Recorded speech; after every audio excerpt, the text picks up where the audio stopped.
ଏହି ଗଛଟିକୁ ଆପଣମାନେ ଚିହ୍ନିଛନ୍ତି କି? କେନ୍ଦୁଝର ଜିଲ୍ଲାର ଯୋଡ଼ାବଡ଼ବିଲ ଅଞ୍ଚଳରେ ଏହି ଉଦ୍ଭିଦ ବହୁଳ ଭାବେ ଦେଖାଯାଏ। କେନ୍ଦୁଝର ଜିଲ୍ଲାବାସୀ ଏହାକୁ କୁର୍ଚି ଗଛ ବୋଲି କହନ୍ତି।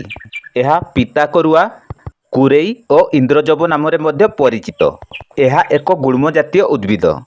ଏହାର ଫୁଲ ଟଗର ଫୁଲ ପରି ଧଳା ଓ ପେନ୍ଥା ପେନ୍ଥା ହୋଇ ଫୁଟିଥାଏ।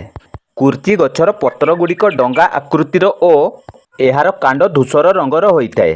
ଏହାର ପତ୍ର ଡେମ୍ଫକୁ ଛିଡ଼େଇଲେ ଧଳା ରଙ୍ଗର କ୍ଷୀର ବାହାରେ। ଏପ୍ରିଲ ଓ ମେ ମାସରେ ଏହି ଗଛରେ ଫୁଲ ହୋଇଥାଏ। ଏହି ଗଛରେ ଅନେକ ଔଷଧୀୟ ଗୁଣ ରହିଛି। ଯଦି କାହାକୁ ତରଳ ଝାଡ଼ା ହୋଇଥାଏ, ଏହାର ଛେଲିକୁ ପାଣିରେ ବାଟି ପିଇଲେ ତରଳ ଝାଡ଼ା ଭଲ ହୋଇଥାଏ।